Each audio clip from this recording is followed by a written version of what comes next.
Bonjour à tous, c'est Benjamin, j'espère que vous allez bien. Alors Bitcoin, est-ce que la chute est finie? Est-ce qu'un crash après le halving est possible? Qu'est-ce que nous dit l'analyse technique, l'action des prix?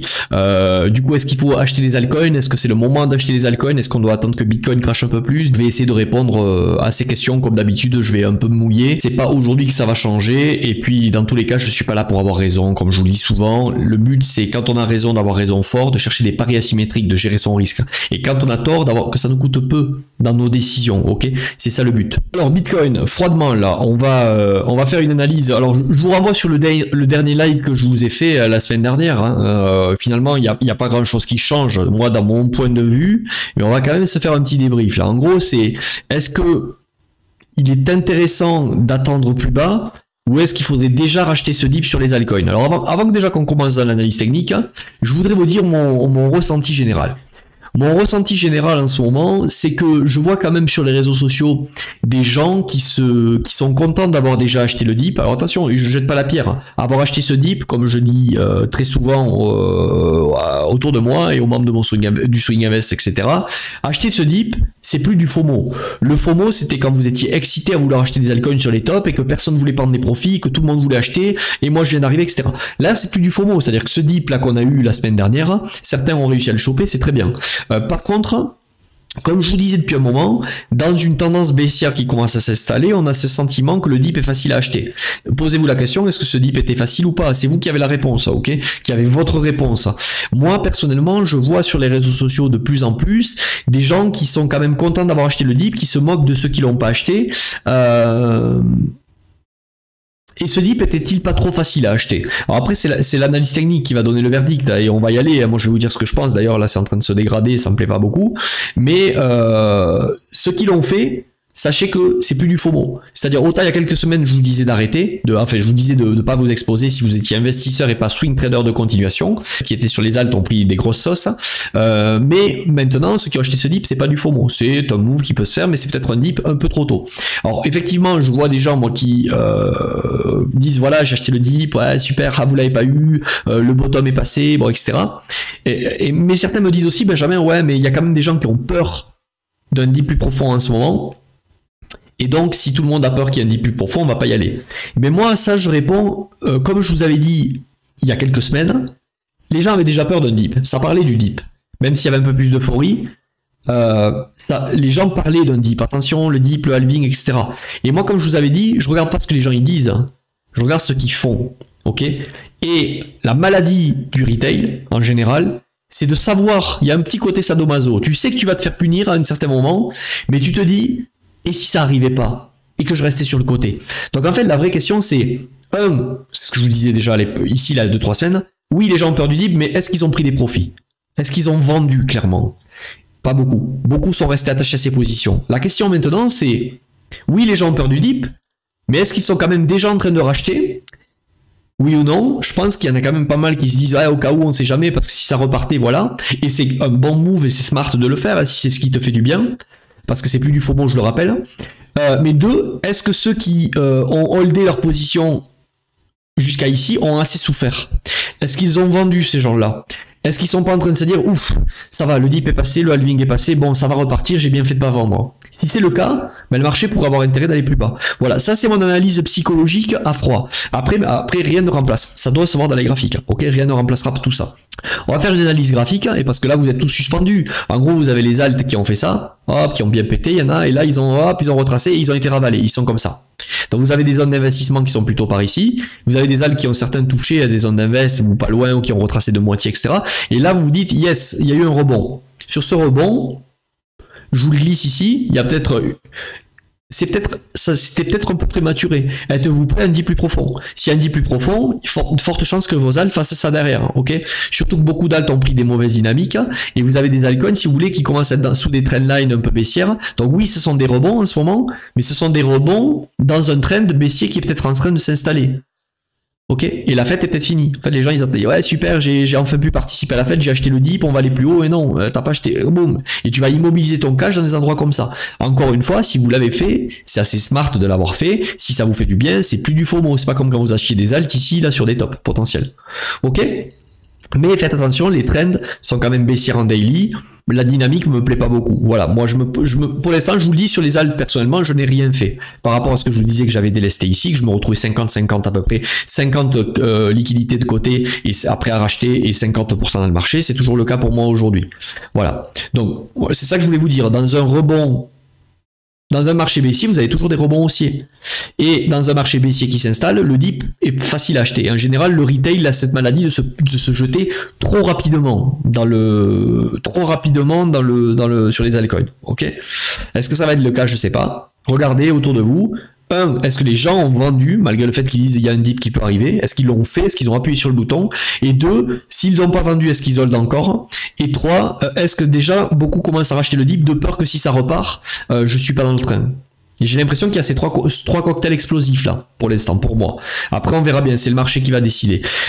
Donc, si vous l'avez fait et que vous regrettez peut-être un peu au vu de ce que je dis, ou que vous dites, ouais, c'est vrai que c'est pas con ce qu'il dit, vous avez aussi une solution, bien joué. Vous avez des moves là ici qui vous ont réoffert peut-être un 80%, un x2 sur certaines altcoins. Est-ce qu'il serait pas judicieux peut-être de récupérer la moitié ici, au cas où on aille plus bas pour pouvoir cette moitié récupérer là, la remettre ici? Par contre, si on continue plus haut, ben, il faut pas le regretter. Si tu regrettes de continuer plus haut, ben, tu prends rien ici. Par contre, tu peux pas regretter que si tu prends rien ici, on aille plus bas et dire merde, j'aurais dû faire. Bon, il faut trancher ou non, d'accord? C'est juste une suggestion.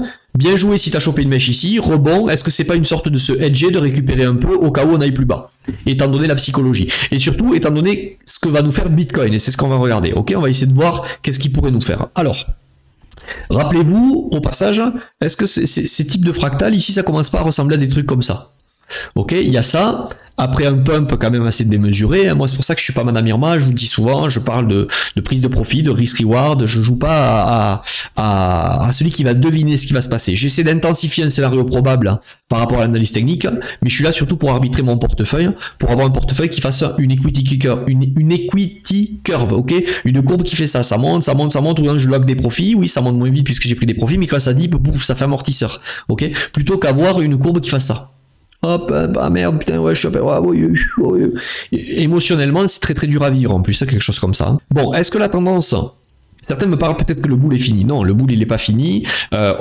Potentiellement, on est soit ici, et à ce moment-là, on va vivre une période assez molle, assez lente, et ceux qui auront attendu pourront très certainement acheter les altcoins plus bas. Soit on va consolider, et on va passer, ou soit peut-être on est déjà sur des ATH, comme ici à l'époque, quand on cassait l'ancien ATH, et on part. Mais si on part très fort, je vous recommande de prendre des profits sur la montée, parce que ça voudra dire que tôt ou tard, ça va saigner au bout d'un. La question, c'est ça. C'est est-ce que on est là, ou est-ce qu'on est là? Dans tous les cas, qu'on soit là, ou qu'on soit là, c'est pas la fin du bull run.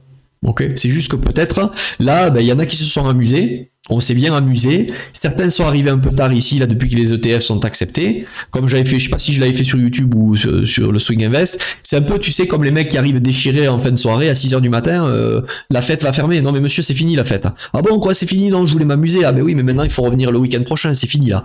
Et tu restes très longtemps devant la porte, à essayer quand même, tu sais, de voir s'il va pas changer d'avis et te laisser rentrer, c'est du vécu ou c'est pas du vécu. S'il va pas te laisser rentrer, sauf que t'as juste cette impression-là parce que t'es complètement déchiré. En fait, c'est fini. Je t'ai dit que c'était fini. Les gens se sont amusés. On se ramusera le week-end prochain plus tard, mais la fête est finie pour toi. Ah ouais, mais non, le déni, je veux rester accroché. Ben, reste accroché à tes positions, mais tu risques de dépérir comme ça et de te dessécher très longtemps. Ok? C'est une petite image, hein, mais le bull run, par contre, n'est pas fini. Beaucoup me disent, est-ce que le bull run, Benjamin, tu crois que là, ce que j'ai sous les yeux, on va répondre pragmatique. Qu'on soit là ou là, il reste pour moi une dernière vague. Je pense que là on a vécu l'envol, il va y avoir un genre de piège baissier, ok, est-ce qu'il est déjà terminé ou pas, pour ensuite une explosion, ok, c'est un des scénarios les plus probables pour moi. Alors la question c'est est-ce que le dip va aller plus profond ici, est-ce que là on va juste consolider? Bon là ça y est, c'est sur Twitter et tout, c'est à celui qui aura la meilleure pattern et qui pourra plus tard dire, vous avez vu, c'est ce que je vous avais dit, bon t'as une chance sur deux, une chance sur trois, hein, dans tous les cas. Mais le bull run pour moi pragmatiquement, là, il n'est pas terminé. On est tout simplement en monthly dans une action haussière, hein, ok. On est en train de retracer cet excès haussier. Vous vous rendez compte, on a pumpé de folie jusqu'à là. Jusqu'à où ça peut arriver, on peut très bien revenir dans des zones ici. Hein. Techniquement, revenir dans cette zone ici sur les acceptations ETF, c'est tout simplement poser un truc comme ça et continuer une dynamique qui est haussière. Il n'y a aucun problème à faire ça. Celui qui trouve que c'est problématique qu'on revienne là, c'est celui qui a un problème avec son money management et son risk reward. C'est un investisseur qui a voulu jouer à l'apprenti trader, qui a acheté ici, et qui maintenant se pose des questions existentielles en se disant « Et si on va là, je vais être mal ?» Ben oui, c'est pour ça que les gens qui sont un peu sérieux te disaient que sur toute cette montée-là, il faut pas acheter. Les zones d'investissement, elles étaient là. Ah ouais, moi je viens d'arriver là. Bon, on s'en fout. Le marché, il en a rien à foutre de là où t'es arrivé. C'est pas parce que toi, t'es arrivé ici que le marché va te faire plaisir. Comme je répète souvent, c'est à toi de prendre ce que le marché te donne. C'est pas à lui à te donner ce que tu avais prévu de faire. Ok? Et si ton tour est passé, c'est soit tu dis ouais, mais moi j'arrive trop tard, donc maintenant c'est maintenant. Ben non, c'est pas parce que t'arrives trop tard que tu dois jeter ton argent. Est-ce qu'il est pas plus sage peut-être d'attendre un peu et de le mettre plus tard? Bon, enfin, monthly, on pourrait très bien revenir là, il n'y aurait pas de problème. Ok, ça poserait aucun souci à la tendance. Ensuite, on va passer en 2 semaines. Est-ce qu'en 2 semaines, il y a une action de prix qui pue? Non, pour l'instant, tu vois, on a pris cette mèche, on a même sauvé, on est même revenu clôturer au-dessus de ce niveau. Oui, on est vraiment dans une lessiveuse. Alors, on est dans un range pour l'instant, d'un point de vue 2 semaines, ok, qui est entre ici et entre ici, voilà. Je vais pas aller trop bas en unité de temps, hein. Je m'adresse encore une fois, je vous le dis, aux investisseurs. Moi, je suis pas là pour vous faire une chronique quotidienne, pour vous exciter. La majeure partie d'entre vous, vous le savez. Alors, ceux qui le savent, ça va. Ceux qui le savent pas, c'est encore pire. Vous n'êtes pas trader, vous êtes investisseur, mais qui devenez des traders quand vous vous rendez compte que vous étiez pas là quand il fallait investir. Et c'est problématique. Des traders à l'époque, ici il y en avait beaucoup, ici il y en avait un peu moins. Ici il y en avait beaucoup sur les tops de marché, sur l'époque Solana, ici il y en avait un peu moins. Donc si vous êtes investisseur, dites-vous bien qu'il vous faut attendre des zones d'investissement rationnelles. Ok, si vous êtes obligé. Ou alors vous apprenez vraiment le trading, vous devenez swing trader, trader intra-week, etc.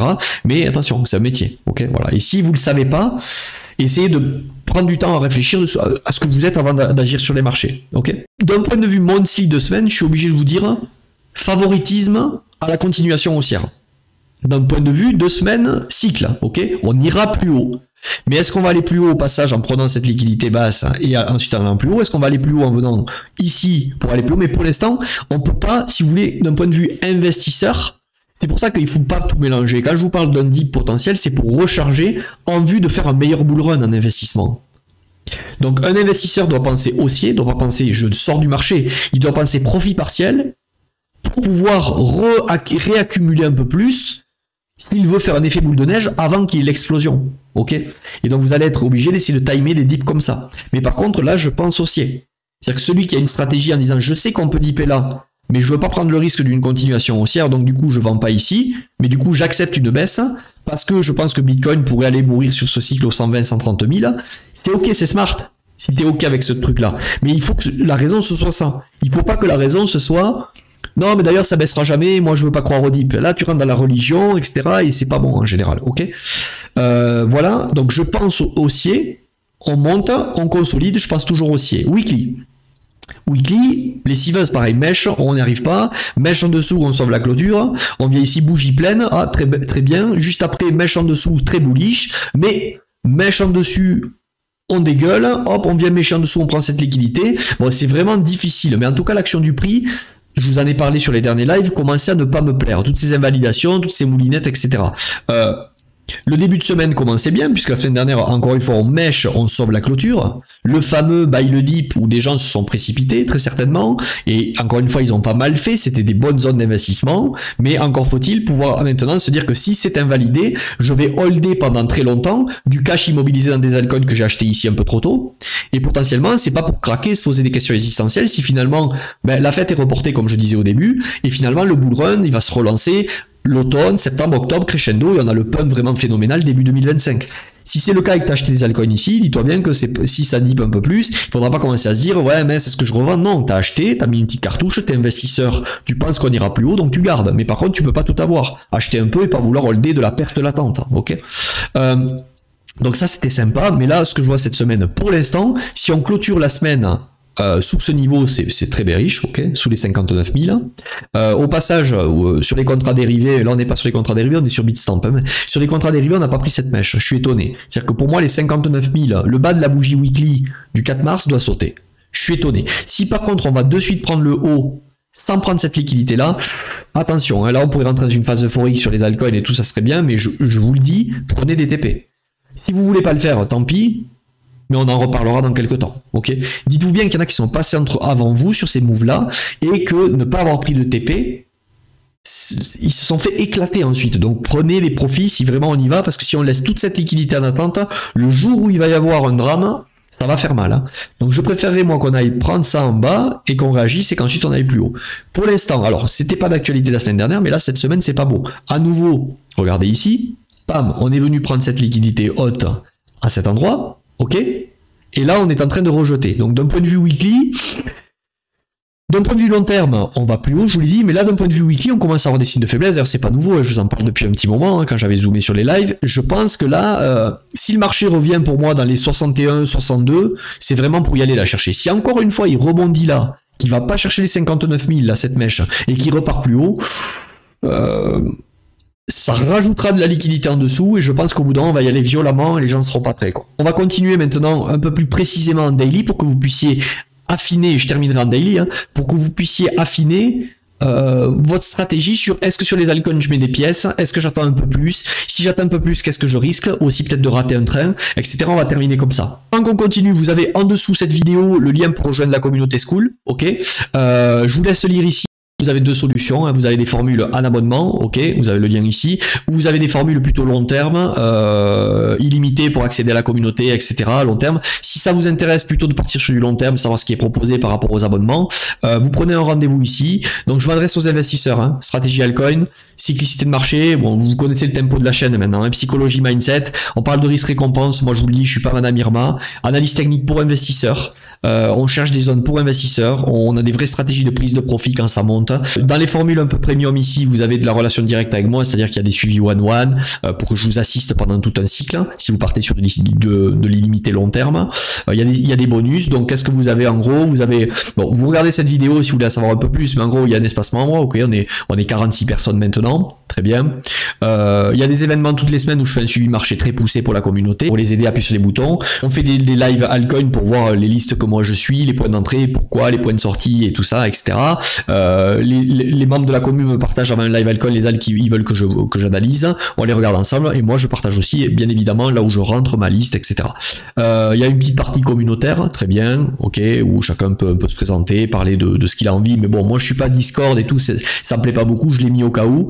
Et il y a une partie bien sûr école, ok, formation, au swing invest, qu'est-ce que c'est, la cyclicité, toutes ces choses là, la méthodologie pratique, ok, c'est pas que de la poésie. Donc il y a un suivi marché, une partie formation pour qu'on se comprenne, un espace communautaire, ok, il y a un canal Telegram aussi, et puis voilà, je tiens à préserver la communauté et qu'elle reste qualitative. Alors, on termine la vidéo avec cette analyse un peu plus précise là en daily, court terme, et je vais vous illustrer ça par exemple avec quelques altcoins. Si je prends qu'est-ce qu'on pourrait prendre comme altcoin? Le AVAX par exemple. Vous voyez, quand je vois des trends comme ça, oui, on est redescendu assez bas. Okay, je vais enlever les dessins. Oui, on est descendu bas sur AVAX. Ok, très bien. On a retracé, mais c'est pas dit que ce support tienne. Et pour l'instant, les alts ont quand même des sacrées têtes. Les alts ont quand même des sacrées têtes. Voilà, on est dans un trend baissier. Ne vous enflammez pas au moindre truc. Ouais, support et tout, ça va tenir. Pensez toujours majorité. Est-ce que la majorité est capable de l'acheter ce support? On le voit, etc. L'action du prix me plaît pas. Si vous voulez, oui, là, vous avez un petit double bottom. On vient ici, on faiblit, on revient là. Pourquoi on revient là? Pourquoi on revient là pour laisser rentrer des gens? Je serais étonné. Tant qu'on est sous cette trendline, dans tous les cas, vous enflammez pas. Par contre, ce qui peut se passer, c'est gros breakout. Et là, bon, bravo à ce qu'ils ont fait. Mais moi, j'aime pas qu'on reste majoritairement dans un trend baissier. Vous prenez ça, vous prenez par exemple, je sais pas, moi, vous prenez Tao. Bon, vous avez mes ordres, moi pour l'instant j'ai des ordres en attente ici. Ouais, impossible, on n'ira pas. Bon, mais le jour où on y sera, on verra si c'était pas possible, ok.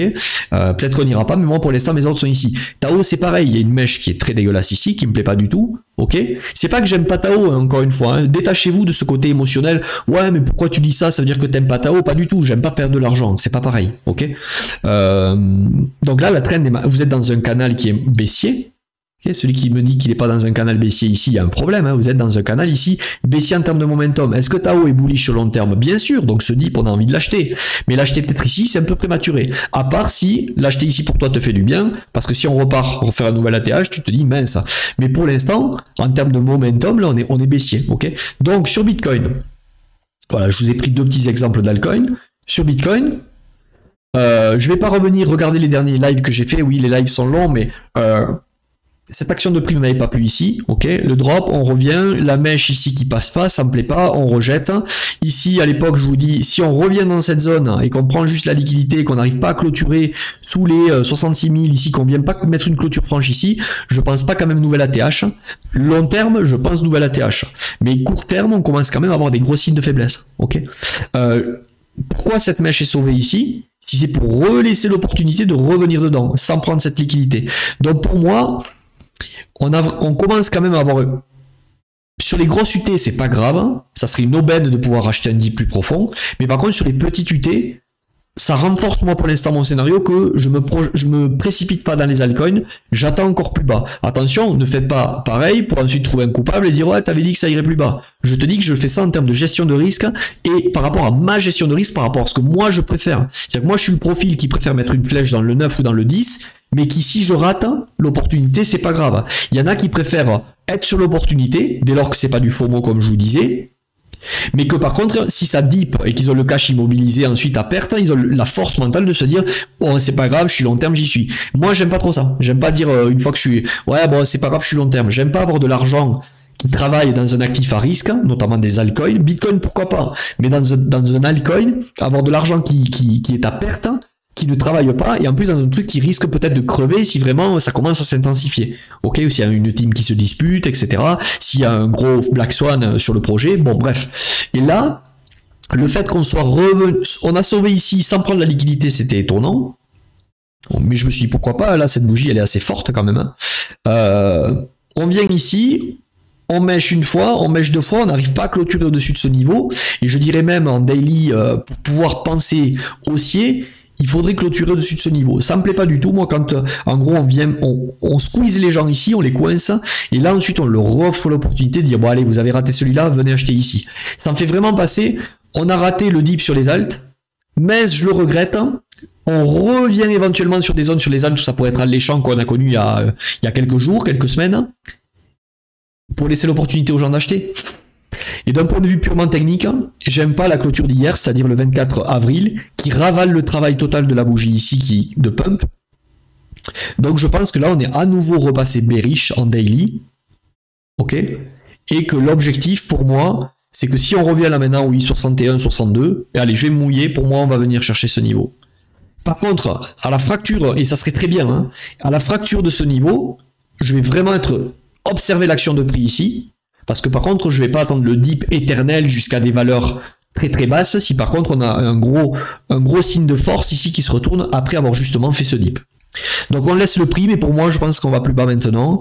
Le contraire, ça serait une accélération, une belle bougie verte ici qui vient de clôturer au-dessus des 67 930. Et là tu pourrais te dire, bah alors du coup je fais quoi? Gère ton risque. Tu peux que faire ça. Constater un risque, est-ce que ça vaut le coup de mettre ici pour tout le monde, hein, je veux dire un support c'est un support pour tout le monde, une résistance c'est une résistance. Et après, est-ce que je joue ce support ou pas, ou est-ce que j'attends celui plus bas? Là, c'est plus par rapport à ta personnalité et ce que toi, tu es prêt à prendre comme risque. Voilà, j'espère que cette vidéo vous aura plu. J'ai quand même parcouru un scope assez large. Hein. Bitcoin, altcoin, est-ce qu'on peut aller plus bas? Mettez un petit pouce pour récompenser si ça vous plaît. Un petit commentaire, je vous lis. Et si vous voulez rejoindre la communauté School, c'est en dessous que ça se passe. Je vous le rappelle. Hein. Je vous le rappelle. Hein. Les maîtres mots chez nous, c'est investisseurs. On est là pour maximiser un cycle, hein. Parler de gestion de risque reward, ok. On reste pas collé devant les graphiques, hein. On se préserve un peu des réseaux sociaux. Le but c'est de finir aussi en bonne santé. Je l'ai mis là, santé mentale, c'est pas de devenir un dégène. Nos prédictions, moi je suis pas Madame Irma, je fais pas de prédictions. Money management. Pareto, j'aime bien l'efficience de ce que je fais, ok. Si c'est brasser de l'air pour brasser de l'air, ça m'intéresse pas. Si vous attendez chez nous à tous les jours des infos, la news consciente et tout, c'est pas chez moi qu'il faut venir. Lucidité, on agit dans le présent et préserve sa santé mentale. Voilà. À la prochaine. Bye.